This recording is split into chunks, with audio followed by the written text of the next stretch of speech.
Hi, Jack Andrews here. Thanks for playing the replay of this webcast, The State of the States. I hope you'll consider subscribing to my channel as well as liking this video. Go ahead and leave a comment down below. Thank you and enjoy. All right, so we have a question here from Chris. He says, I'm in Florida and I know the biggest hurdle to any legalization as well as the quality of such legalization depends heavily on the tribes. What would need to happen in order for the tribes to be incentivized to offer a good product or even a product at all? Okay, so we sort of talked about the Seminole situation there in Florida. I think what needs to happen in Florida is you need to be able to carve out an equitable deal for the tribes. Possibly let's just give them a certain facet of sports betting. So what if they got mobile betting in the state, but the racinos and the casinos in the southern part of the state are allowed to offer mobile betting in their county only, or maybe in their county and neighboring county. That would at least give the racinos sort of this way to kind of keep their loyalty base there, their local loyalty base, as well as give the Seminole tribe the ability to go to all the other counties in the state. And you might want to also give the counties the ability to opt out of this. So the counties where Disney is, I forget which county that is, they could opt out of it so that you can't have mobile betting within the parks at Disney. So in other words, you're kind of placating all of the different stakeholders here. I don't know if that'll happen.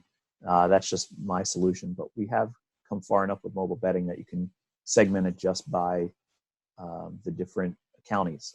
Geolocation is very strong these days. Marcus asks, any insight or predictions regarding the future of the Wire Act? So the Wire Act is what's causing us to talk about all 50 states individually instead of talking about all 50 states collectively, because there is no interstate betting in the United States due to the Wire Act. Here's the thing, we all recognize the Wire Act is old and is an unintended consequence, and it's still being hung over our head.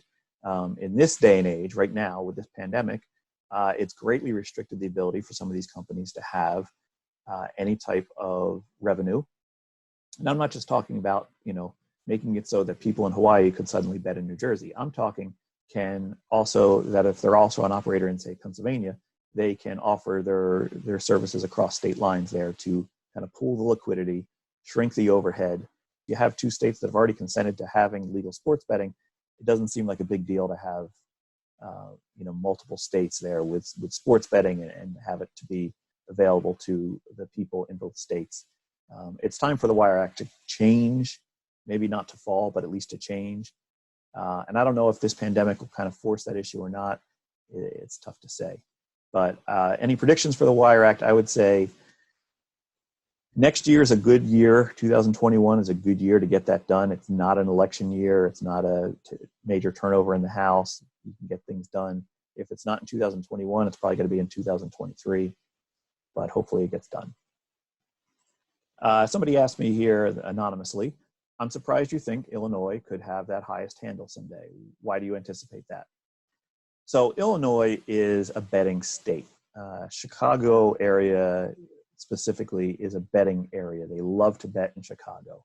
The options board, Chicago Board of Options Trading, has been a stalwart in the financial world. And if there's one thing that sports betting most resembles, it's options trading. So there's a lot of people that are in the financial industry around Chicago who have a history of kind of taking the same type of risk that you need as to when you bet on sports. So I think it's going to be a very good culture for sports betting in Chicago. I think they're going to do very well in that area. There's enough competition in the state, but not too much. There's big players there in terms of the operators. There's a good chance that it'll go well. The one thing they lack is that they have that mobile registration needs to be done in person. That's just a lousy component. But hopefully maybe that'll drop someday. But I think Chicago is going to be or Illinois in general is going to be very strong. And they're a state of, I think, 14 million people. So you look at New Jersey, they have 9 million people. And, they're neck and neck with Nevada in terms of handle. I think Illinois can get over that half a billion per month in handle and become the top state within a year or so. Okay, here's a question from Canada. Interesting that you chose to be part of this webcast, but thank you for attending. Anyway, he says, I live in Canada and have been greatly limited by my provincial operator. The provincial government has a monopoly. Do you think this is right? A monopoly operator limiting a player. I feel the government is essentially telling me to go offshore or move elsewhere to bet legally. Yes, I agree. Canada has had legal sports betting, but it's by province, and it's been, there's certain provinces where there's just the state government offers it to be the product that they offer, and it used to be like it would be parlays, only parlay only, and things like that. So it's not been a good product. However, I think they're going to see what's happening, the revolution that's happening in the United States. They're going to see the big handle. They're going to see the amount of revenue that's generated. They're going to see the fervor for which people get behind sports when they can put a little money on it. I think it's going to spread to Canada. And I think you're going to see some changes in the Canadian laws. And hopefully they come on board with what we've been doing in the United States. And again, the same way that you can get involved to change is to contact your legislatures and get with them and lobby for change. I wish the American Sports Betting Coalition could help you out there, but we have your side in this, and hopefully it gets better for you guys soon. Okay, Chuck asks, with the way that sports books are banning players for winning, should we vote against sports betting in states where that is coming up in November? So that's a good question, Chuck, because, what would you rather have? Would you rather have sports betting that is limited and constricted and sports books throw out anyone who seems to have a pulse of winning? Or would you rather have no sports betting at all and have to take all your action offshore? And who knows if, the government's going to crack down on that anytime soon, or your state government's going to crack down on that. It's sort of, it's a difficult choice to make. What I would do is I would lobby for your state, if they're passing sports betting, to keep the consumer in mind. And you think you might only be one voice, but you can be a much bigger voice when you put yourself out there on social media and you get retweeted, or sometimes these different regulatory bodies, they have not heard from the consumers much. So when they hear from just one or two, they take their word as gospel. So it's very important for you to make your voice heard. Personally, I would say that sportsbooks should realize that the more liquidity you have, the less dangerous a sharp bettor is to you. And as a result, the less you have to worry about a sharp bettor, the less you have to take countermeasures against them.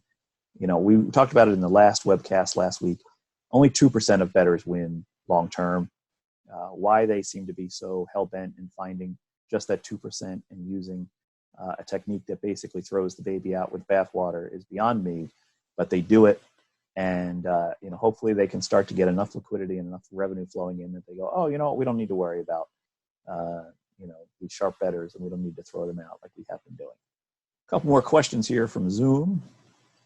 For any states that have legalized sports gambling, how do you think that will affect residents playing offshore? So this is a decent question. I saw in New Jersey, they actually made some changes that are a little bit restrictive for me to get to the offshore industry. Basically, they told some offshore companies that if you take bets from New Jersey, you have no path to legalization in the long run. And certain ones complied to that. Bovada no longer takes bets from New Jersey. BetOnline no longer takes bets from New Jersey.